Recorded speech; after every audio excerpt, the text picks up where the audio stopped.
It wasn't grief that tightened my chest in the lawyer's office that morning, it was what came after. The moment my Aunt Patricia pushed the stack of legal papers toward me with that thin-lipped smile, I knew something was deeply wrong. Not with the documents themselves, I had barely glanced at them yet, but with the silence that followed. My cousin Chase stared at the table like it might bite him. My uncle pretended to scroll through his phone. "And Patricia?" She didn't blink. "I'm Amber. I'm 29. And up until 3 weeks ago, I believed in giving people the benefit of the doubt." The papers were printed on thick, expensive stock. My name was there in legal font, looped into some kind of estate adjustment agreement. Patricia's voice was cool, almost casual, as she said, "Just some simple paperwork, sweetheart. The kind of thing your grandfather would have wanted." My grandfather. The only person in that room who had ever truly seen me. He'd passed away just 9 days before, and already they were circling. I didn't reach for the pen. I looked at Patricia, studied the careful way her blouse matched her handbag, the practiced concern in her tone. She was smiling too much. My instincts told me to stall. So I said, "I'd rather have my lawyer look at it." That was the first crack. Her smile faltered. "Barely." Then she said, "There's no need for that. We're just trying to make this smooth. For the family." Chase cleared his throat, still not meeting my eyes. And suddenly I knew. They'd rehearsed this. They'd planned it for days, maybe weeks, betting on my grief making me pliable. But I wasn't pliable. Not anymore. What I didn't tell them, what I was saving, was that I already knew what the will said. I had spoken with my grandfather's personal attorney the night after the funeral, after Patricia had cornered me in the kitchen and said, "You'll be fair about things, won't you? That's how your grandfather raised you." But fair meant something different to Patricia than it did to me. And she was about to find out how well he'd really raised me. Because the truth was, Grandpa had left me everything. The house. The business shares. The land in Vermont. The reason? He'd told me over his hospital tray 3 months ago, his voice hoarse but steady, "Because you were the only one who never wanted it." And now they wanted to carve it up like scavengers over a carcass, only this time, the carcass could still bite back. I rose from my seat, slowly, the way you do when the room is watching. I didn't raise my voice. I just said, "This isn't legal. And I won't be signing anything until James Blackwell reviews it." That was my grandfather's real attorney. Not the one Patricia had brought today. The silence that followed stretched thick and brittle. My uncle finally looked up. Chase shifted uncomfortably. "But Patricia?" She blinked once. Twice. And then, softly, she said, "So you've spoken to James." It wasn't a question. It was a calculation. I didn't answer. She gathered the papers neatly and slipped them back into her folder, smiling again, but this time, without warmth. "We'll talk soon," she said. I nodded once and walked out. What they didn't know yet was that my grandfather had left behind more than just a will. He left behind a plan. And I was about to follow it, all the way to the end. Grief doesn't vanish when betrayal arrives. It just learns to sit beside it, quieter now, edged in steel. That night, I sat in my grandfather's old armchair, the one with the creased leather arms and the faint smell of pine from the oil he used to polish the wood. His house was mine now, though I hadn't touched a single thing. The rugs, the faded curtains, the cracked photo frames on the mantel, they all remained exactly as he left them. As if preserving the space might preserve him too. I hadn't cried since the funeral. Not when Patricia handed me those papers. Not when I watched her mask crack for a split second as I said the name James Blackwell. But sitting there, wrapped in his scent and silence, the tears finally came. Slow, not loud. I didn't sob.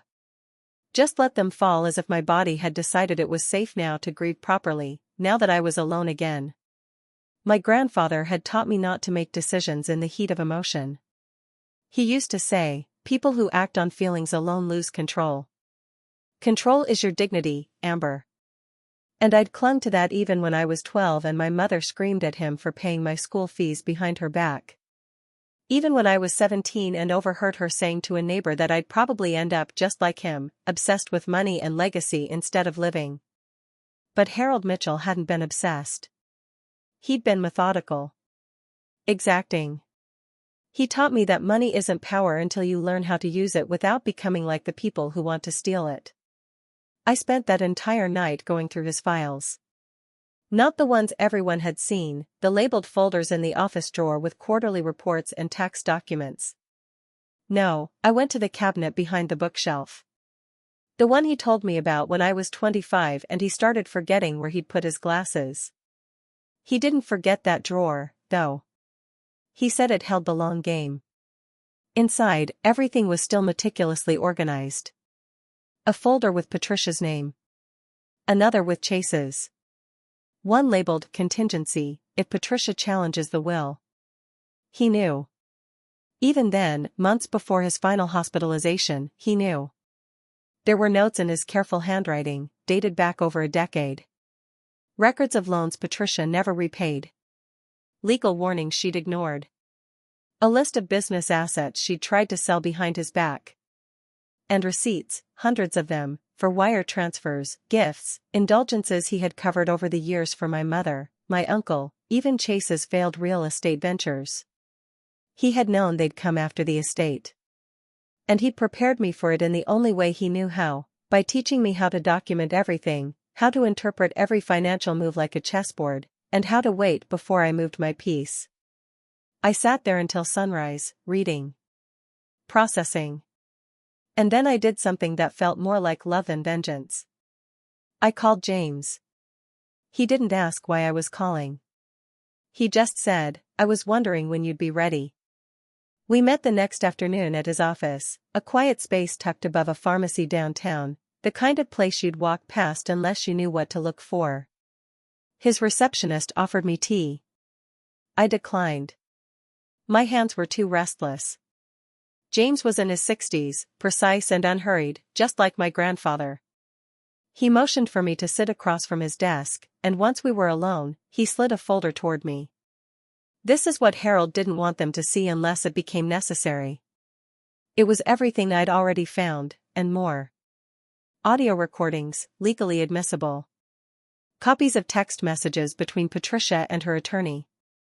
A notarized letter my grandfather had signed 2 years ago, naming me as executor and sole heir, and specifying what to do in the event of aggressive interference.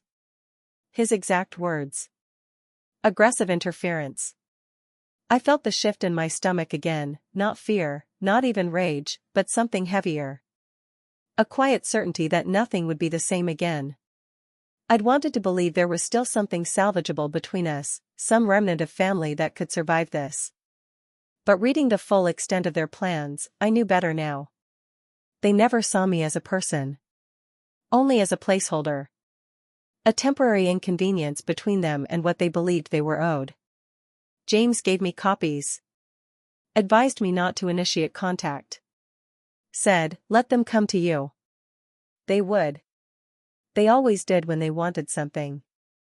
But this time, I wasn't the girl who helped clean up after my mother's impulsive spending or stood silently while Patricia insulted Harold's old-fashioned business ethics. This time, I had leverage. I went home and opened the safe my grandfather had installed in the study wall. Inside, beneath the deed to the house and several sets of keys, was a USB drive labeled simply, Amber, use only if needed. I plugged it in.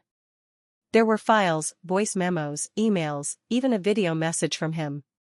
His face was thinner than I remembered, but his eyes were sharp. If you're watching this, he said, then it means things got ugly.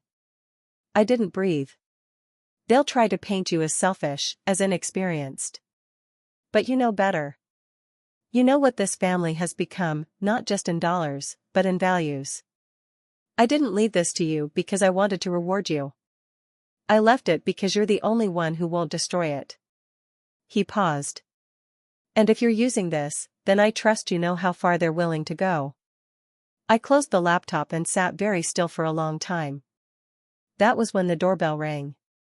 Not once. 3 times. The third time was always Patricia's way of announcing herself, not knocking, never waiting. I stood slowly. Walked to the door. And opened it. She didn't smile this time. There were 2 men behind her. Lawyers, probably. Or something worse. She said, "You'll want to hear what we have to say." I didn't answer.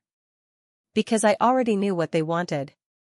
And for the first time in my life, I wasn't afraid of it. Not at all. Fear doesn't always scream. Sometimes it just stands politely at your door wearing tailored suits and practiced smiles.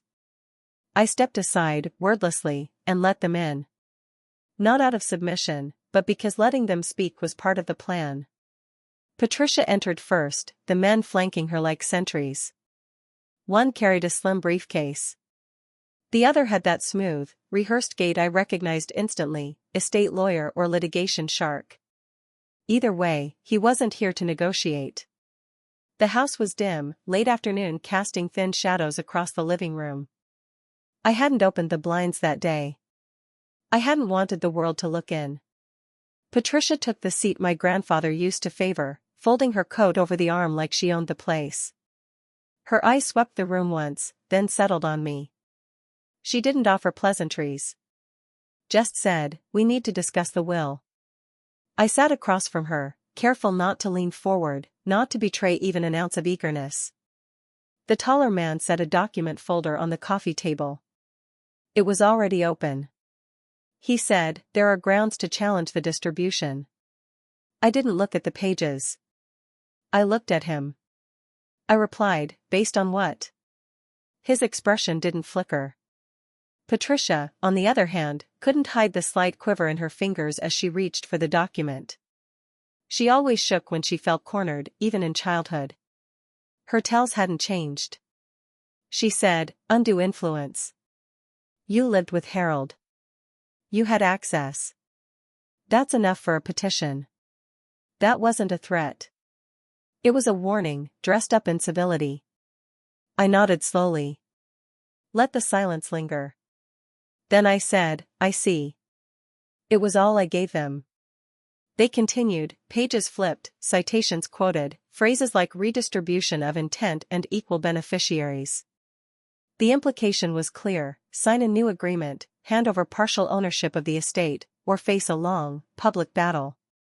They thought fear of conflict would crack me. But I wasn't afraid of being dragged into a courtroom. I was afraid of losing the last trace of the man who taught me everything. What they didn't know was that Harold had anticipated this, down to the language they'd use. In the files he left me were counters to every hypothetical scenario they now laid out in legal prose. And more than that, there was proof. Proof that Patricia had been siphoning off funds from the family accounts for years, disguised as consulting fees, transferred into shell companies and real estate she never disclosed. The documents I had weren't just insurance. They were leverage. But I wasn't going to use them yet. Instead, I sat there, listening, letting them overreach. Letting Patricia's voice harden as she grew more confident, more indignant. She said, "We can't let sentimentality interfere with reason. This estate should be shared. You're young. You don't know what it means to manage something this big." That was when I understood something deeper. This wasn't just about money. It was about control. About reminding me of my place, the same place they'd tried to keep me in my entire life. The responsible one. The helper. The placeholder. The nobody. And now, in their eyes, I had dared to become the one with power. The one who said no. After they left, I didn't move for a long time. I sat in silence, still hearing Patricia's voice echo around the room, that clipped cadence, the way she had said interfere with reason, as if my loyalty to Harold's wishes was irrational. It wasn't irrational. It was memory. It was dignity. It was the promise I made when I sat beside his hospital bed and told him I'd protect what mattered. I called my friend Claire that evening. She was the only person who knew the full extent of what was happening, someone I'd met in business school, now a contract analyst with a reputation for discretion. I said, they came today. She replied, I figured they would. Are you okay? I paused. Then said, I think I'm past okay. I think I'm done trying to be generous. She was quiet for a second. Then she said, good. Claire wasn't sentimental. She believed in strategy. In documentation. In boundaries. The kind of woman who never left anything to chance. And right now, she was exactly who I needed. We agreed to meet in 2 days. That night, I didn't sleep. I sat with the USB drive again, listening to my grandfather's voice in the final memo he recorded for me. You were never the problem, he said. You were the solution I couldn't live to see through. I closed the laptop and sat in the dark until morning. The next day, the messages started. First from my cousin Chase. He wrote, Hey, can we talk? I didn't know what was going on. I just went with what Mom said. I didn't respond. Then from Patricia herself. Let's not turn this into a war, she texted. This doesn't have to get ugly. But she'd already made it ugly. They all had. 2 days later, Claire arrived with her laptop and her usual calm efficiency. We sat at the kitchen table while she pulled up the files I'd given her and cross-referenced them with state statutes. She said, You're not just protected. You're in a position to file preemptive action. I blinked. I replied, You mean I could sue them? She nodded. For attempted interference. Maybe even fraud, depending on what else we find. I didn't want that. Not yet. But I wanted them to know that I could. That I wasn't the girl who stayed quiet anymore. Claire looked at me across the table, her face unreadable. She asked, What do you want to do? I didn't answer right away. Because the truth was, I wasn't sure yet. But I knew this, I wasn't going to lose sleep while they planned ways to dismantle everything Harold built. And I wasn't going to wait for their next move. I would make it first. The only question now was how far I was willing to go. And what it would cost to do it. There's a certain calm that comes when you stop trying to be understood. When you decide to stop pleading and start preparing. Claire and I worked in silence for the better part of the morning.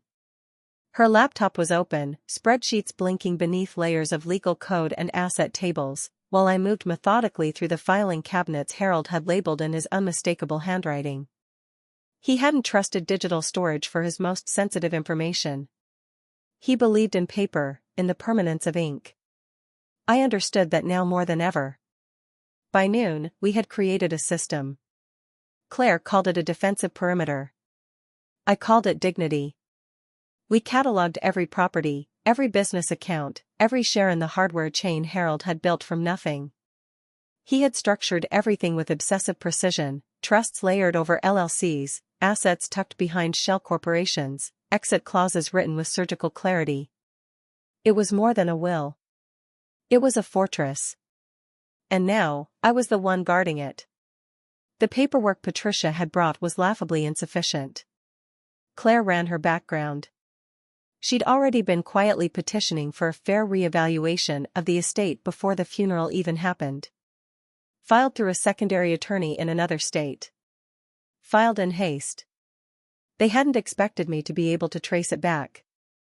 But Claire found it in less than 3 hours. The next step, she said, was to make my own presence known. We didn't need to strike. We just needed to let them know I was awake. I called James that evening. I said, Claire found a duplicate filing. He didn't sound surprised. He said, Patricia's not subtle. She's never had to be. I told him I wanted to initiate a hold on any pending claims. He asked if I was ready for what would follow. I replied, not yet. But I'm getting there.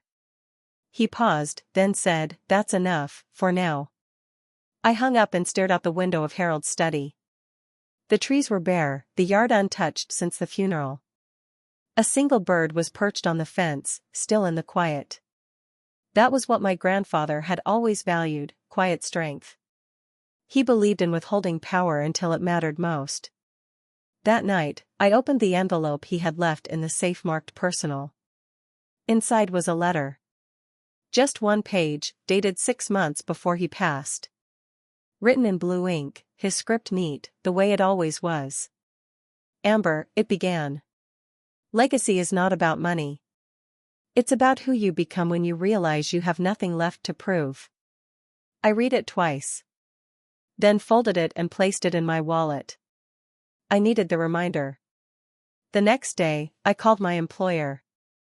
I hadn't taken time off since Harold's health began to decline. But now, with everything unfolding, I requested 3 weeks of personal leave. My voice didn't waver. I didn't offer too much explanation. The truth was, I didn't owe them more than the facts.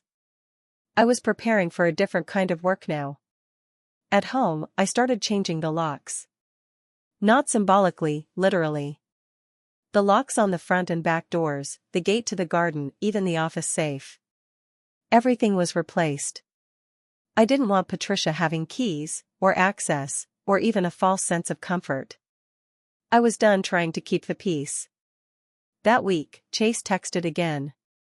He wrote, "Please don't drag this out. We're family." He had never used that word sincerely. Not once. I didn't respond. Instead, I went through every drawer of Harold's office. I found more than I expected. An entire drawer dedicated to board meeting minutes, notes he had taken by hand before converting them into formal reports. The margins were filled with thoughts about the people in those meetings, what he noticed, what he didn't trust. Patricia's name appeared more than once, always next to words like inflated projections and lack of transparency. Claire and I added it to the file. Meanwhile, James submitted the motion to freeze all challenges pending official review. Patricia would be notified within the week. It wasn't an act of aggression, just protocol. A boundary. One they wouldn't see coming. That same day, I visited the downtown hardware store, the original one, the place where Harold used to take me on Saturdays when I was 13. The new manager, Mark, recognized me instantly. He said, "He used to talk about you. Said you had a better eye for inventory than anyone on staff." I smiled softly. Asked how things were running. He hesitated. Then said, "Things started slipping toward the end." He didn't want to let on, but I think he knew. I asked him what he needed. What was failing? Mark pulled out a notepad from behind the counter. "Supply chains," he said. "Outdated systems. Low morale." He'd been trying to hold things together. I stayed for 2 hours, listening. Taking notes. Asking questions the way Harold had taught me. Later that night, I typed up a full report. Not for court. For myself. Because this wasn't just about inheritance. It was about stewardship. If I was going to fight for this legacy, I needed to earn it, again and again, the way Harold had. That same week, Claire called. She said, "Patricia filed a motion for mediation." I paused. Then said, "She's moving faster than we thought." She replied, "Because she's desperate." You've got her cornered. But I didn't feel triumphant. I felt something else, colder, steadier. Determined. James reviewed the motion. He wasn't surprised. He said, "They'll push for a closed session. They don't want this to go public." I agreed to attend. But not alone. Claire would come with me as legal counsel. And Mark, if he agreed, would prepare a full business report to present alongside my testimony. Because this wasn't going to be a family argument behind closed doors. It was going to be a reckoning. The date was set for the following Thursday. And I already knew exactly what I would say. They didn't expect me to walk into that room calm. But control, I've learned, is louder than rage, and far more dangerous. The mediation session was held in a neutral office downtown. No windows, no warmth. Just pale carpet, a round table, and the weight of every word about to be said. I arrived early, sat alone, and watched the clock. Claire entered 10 minutes before the hour, crisp as ever in a navy suit, her briefcase clutched in one hand, eyes scanning the room with quiet precision. She didn't need to ask if I was ready. The answer had been yes since the day Patricia showed up at my door with that smirk and those false papers. James arrived shortly after, brief nods exchanged. He placed a sealed manila folder in front of me, the last piece of the puzzle. I didn't open it. Not yet.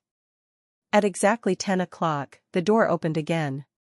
Patricia walked in first, flanked by her lawyer, and, to my quiet surprise, Chase, who hovered behind them like he wanted to melt into the carpet. Her expression was pure calculation. Polished lipstick, perfect posture. Her version of armor. She didn't greet me. She sat down and said, "Let's make this painless." I nodded once.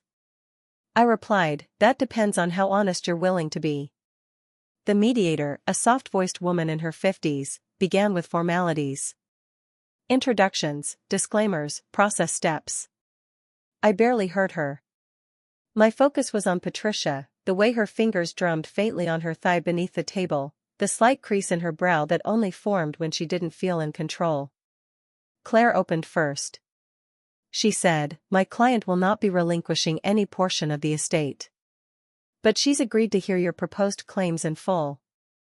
Patricia's lawyer launched into a speech I'd anticipated: emotional distress, ambiguous communication, history of family involvement.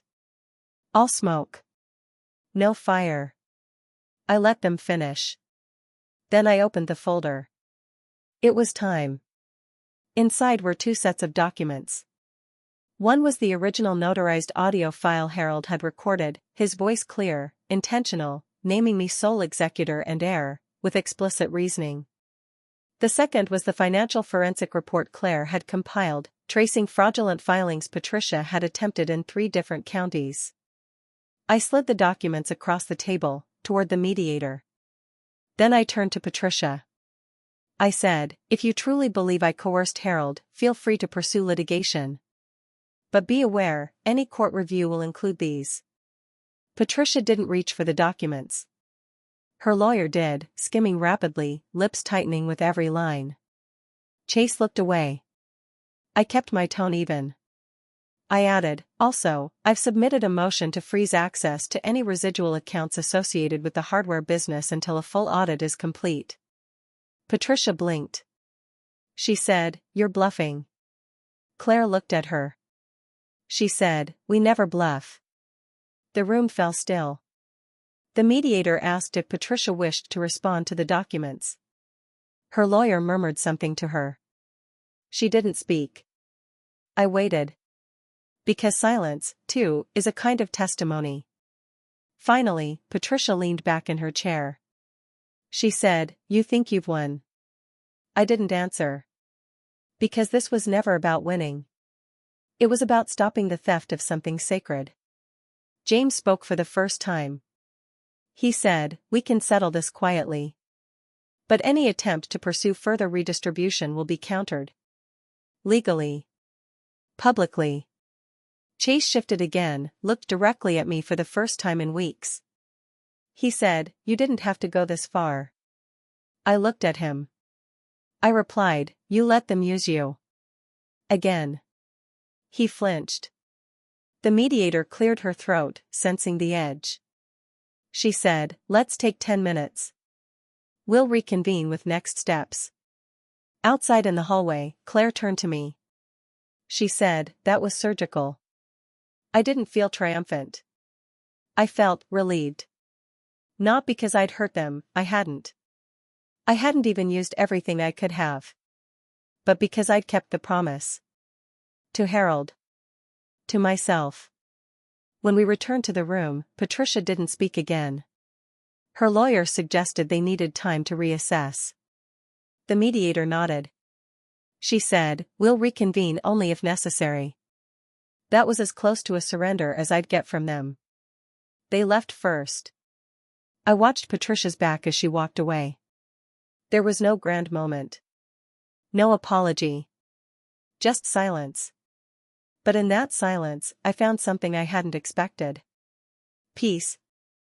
Later that evening, Claire and I sat on the porch of the house Harold left me, the house they all thought they'd live in someday. She handed me a glass of wine. She said, "You were composed. Even when they weren't." I stared out at the garden. It had started blooming again.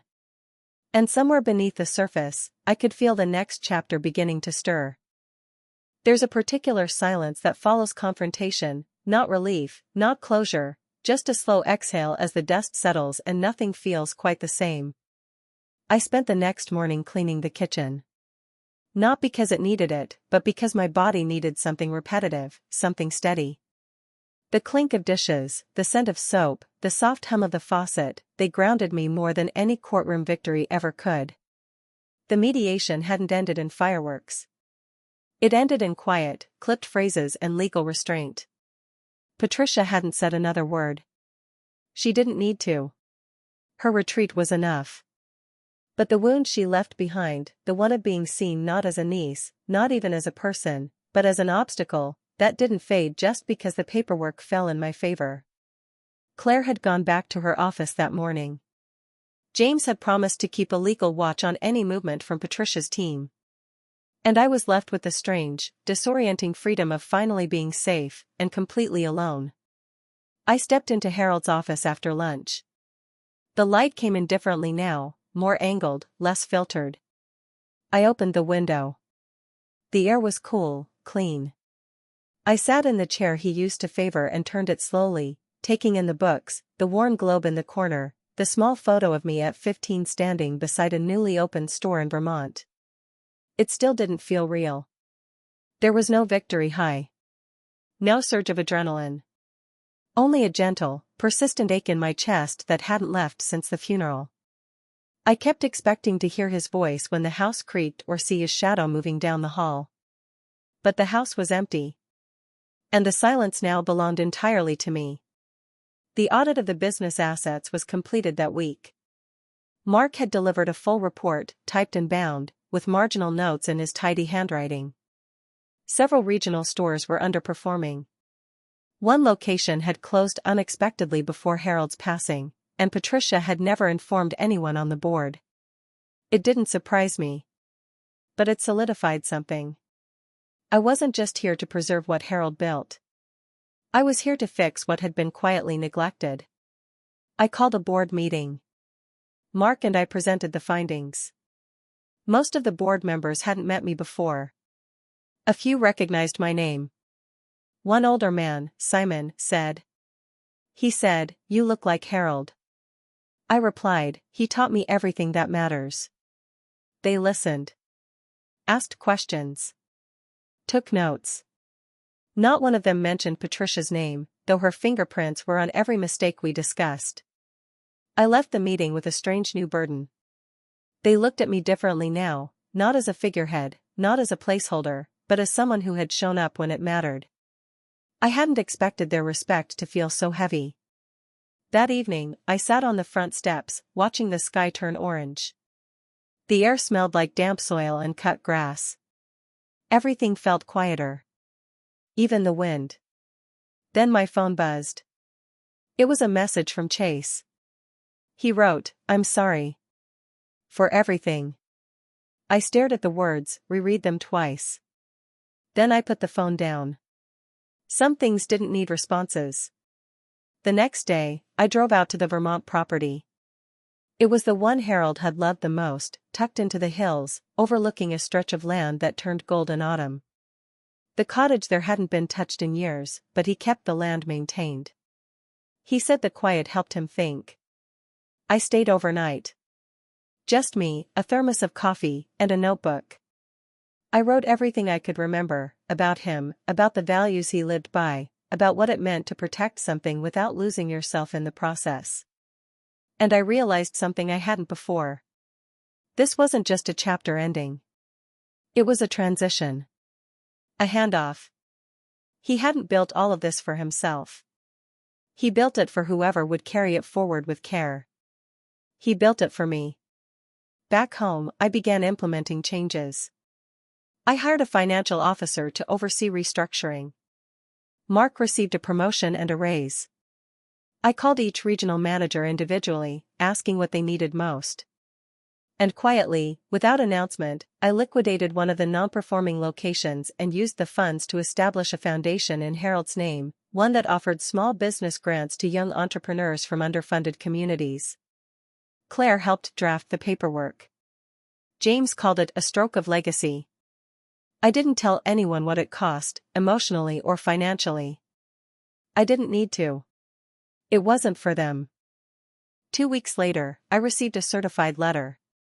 Patricia's attorney. Official withdrawal of all pending claims.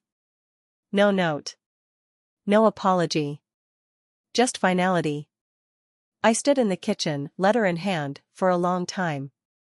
Then I opened the drawer beside the fridge, the one Harold always used for spare nails and rubber bands, and slid the letter inside. Let it sit there, next to the rusted tape measure and a broken pen. It belonged in the past. Later that night, as I sat by the fireplace, the house quiet and warm, I realized something strange. I wasn't waiting for her anymore. Not for a confrontation. Not for closure. Not even for forgiveness. I had given up trying to be seen by the people who had always refused to look at me. And somehow, that felt like the beginning of freedom. But part of me knew, there was still one more thing I needed to do before I could move on completely. And I had been putting it off. Tomorrow, I'd do it. Closure doesn't arrive like thunder. It seeps in quietly, like sunlight through a curtain you forgot to close. I drove to the cemetery just after sunrise, a travel mug of tea warming my hand, the letter I'd written folded twice inside my coat pocket. The roads were empty, mist curling along the edges like breath. I kept the radio off. I needed the silence. Harold's headstone was simple. Polished stone, clean lines, his name and the dates, and nothing else. No quotes, no scripture. That had been his choice. He always said, let them remember what I did, not what I said. I stood there for a long time without moving. Letting the wind comb through my hair. The air was crisp, the grass still damp. I didn't speak. I didn't cry. I just stood. And then, when I felt ready, I reached into my pocket, took out the letter, and placed it at the base of the stone. It wasn't long. Just a few paragraphs. I thanked him. For the trust. For the preparation. For never asking me to be anyone but exactly who I am. I told him I was okay now. That I wouldn't lose myself to bitterness. And that I would protect what he left, not just the assets, but the ethics. The structure. The soul of what he'd built. I stepped back, let the letter stay where it landed, and whispered the only thing that felt right. I said, it's safe now. The drive home was quiet. I didn't feel different, not exactly. But lighter, in the way a load feels when it settles across both shoulders evenly, not gone, just finally balanced. At home, I opened the curtains. Sunlight spilled onto the floors, catching dust in the air like gold. I walked through the house slowly, touching things as I passed, the wood banister, the edge of the hallway mirror, the small chip in the dining table Harold had always meant to fix. I didn't want to change those things. I wanted to live among them, let them remind me. Later that week, I received a call from the Vermont Foundation manager. Our first grant application had been approved, a young woman starting a woodworking business out of her garage. She said, she reminds me of you. Independent. Careful. Soft-spoken. I told her to approve the full amount. There was nothing left to debate. That weekend, I invited Mark and Claire for dinner. Not to strategize. Not to plan. Just to sit, and eat, and breathe. We grilled vegetables in the backyard and passed wine under a sky that finally felt like summer. Claire leaned over mid-meal and said. She said, you look lighter. I smiled. I replied, I feel like I'm no longer defending something. Just living it. And that was true. There would always be tension in this legacy, always decisions, upkeep, responsibilities. But the war was over. And I had walked through it without becoming like them. That was the part one was most proud of. Not the house. Not the business. Not the money. Just this, I hadn't changed. And yet, I had grown. The following week, I found a note tucked in the back of Harold's filing cabinet. It wasn't addressed to me.